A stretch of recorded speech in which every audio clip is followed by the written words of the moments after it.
आइए इस पीपीटी में हम सीखते हैं मसावी निस्बतों पर आमाल। मसावियत की खुसूसियत का इस्तेमाल करके दो मसावी निस्बतों पर हम कुछ अमल कर सकते हैं। आइए इसका मुतालिया हम दर्ज झील पीपीटी के जरिए करते हैं। सबसे पहला अमल है अमले अक्स। अक्स आपको पता है ना, रिफ्लेक्शन। हम जब आईने में देखते हैं तो हमें हमारा अक्स नजर आता है। वही खुसूसियत हम यहाँ इस्तेमाल करने वाले हैं कि अगर फर्ज कीजिए आपके पास 4 मस्बत आदद A, B, C, D दिए हुए हैं, तो अगर ये आदत तनासुब में है तो हम इनको लिख सकते हैं A बटे B बराबर C बटे D। जब हम इसका अक्स करेंगे तो अक्स में क्या होगा, जो शुमार कुनिंदा है वो नसब नुमा में, जो नसब नुमा है वो शुमार कुनिंदा में तब्दील हो जाएगा। और ये अमल हम तरफैन के दोनों जानिब करेंगे तो क्या मिलेगा हमको, B बटे A बराबर D बटे C। ठीक है, इसकी हम एक तशरीही मिसाल देखते हैं कि भाई फर्ज किए 3, 7, 12 और 28 तनासुब में है, तो हम इनको कैसे लिख सकते हैं, 3 बटे 7 बराबर 12 बटे 28। अगर हम यहाँ अमल अक्स लगाएं तो ये क्या हो जाएगी मसावत आपकी, 7 बटे 3 बराबर 28 बटे 12। यानी यहाँ पर अक्स हुआ शुमार कुनिंदा का नसब नुमा में और नसब नुमा का शुमार कुनिंदा में। दूसरा अमल है अमले तब्दील। तब्दील बना है लफ्ज बदल से। बदल का मतलब हम क्या करते हैं, चेंज, है ना। तब्दील करेंगे यानी हम यहाँ पे उनकी पोजीशंस को चेंज कर देंगे। किस तरीके से, देखिए आपके पास 4 मस्बत आदाद A, B, C, D तनासुब में दिए हैं इस तरह के A बटे B बराबर C बटे D। तो जब हम यहाँ पर पोजीशंस यानी उनके मकाम तब्दील करेंगे, तरफैन का एक जानिब वाला शुमार कुनिंदा तरफैन के दूसरी जानिब वाले नसब नुमा से अपनी पोजीशन को या अपने मुकाम को तब्दील करेगा, तो क्या आ जाएगा, A बटे C बराबर B बटे D।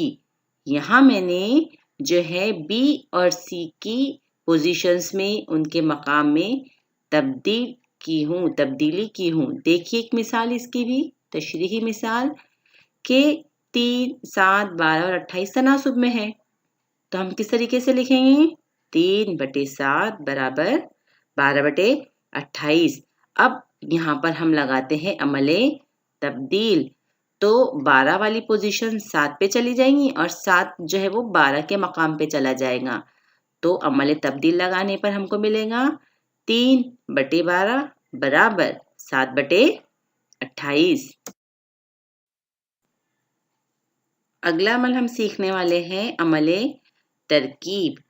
तरकीब का अमल किस तरीके से रहेगा, फर्ज की आपके पास 4 अदद A, B, C, D तनासुब में दिए हैं इस तरह के A बटे B बराबर C बटे D। तो हम अमल तरकीब में क्या करेंगे, A जमा B बटे B करेंगे, यानी दोनों तरफ हम नसब नुमा और शुमार कुनिंदा की जमा करेंगे।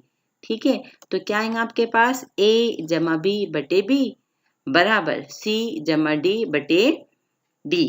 इसकी तशरीही मिसाल हम अगली वीडियो में देखेंगे।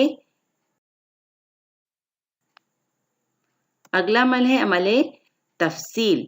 ये अमल अमले तरकीब की तरह है, फर्क सिर्फ इतना है अमले तरकीब में हम जमा का अमल करते हैं, यहाँ हम तफरीक का अमल करेंगे। कैसे, फर्ज किए आपके पास 4 अदद A, B, C, D तनासुब में इस तरह दिए हैं कि A बटे B बराबर C बटे D। तो अमल तफसील में क्या हो जाएगा प्यारे बच्चों, A नफी B बटे B बराबर C नफी D बटे D। तरकीब में जहां जमा की अलामत थी, तफसील में वो अलामत नफी से बदल जाएगी। इसकी भी तशरीही मिसाल हम आने वाली वीडियो में देखते हैं। अगला अमल आपका मुरक्कब अमल है, अमल तरकीब व तफसील, जो तरकीब व तफसील दोनों को एक साथ में मिलाकर बनाया गया है। यहाँ हम क्या करेंगे कि अगर आपके पास 4 अदद A, B, C और D दिए हैं इस तरह के A बटे B बराबर C बटे D। तो हम शुमार कुनिंदा में लगाएंगे अमल तरकीब यानी कि A जमा B और नसब नुमा में लगाएंगे अमल तफसील यानी कि A नफी B। यही अमल हम तरफैन के दूसरी जानिब भी करेंगे यानी कि C जमा D बटे C नफी D। आइए हम इन आमाल की एक एक तशरीही मिसालें अगली वीडियो में देखते हैं।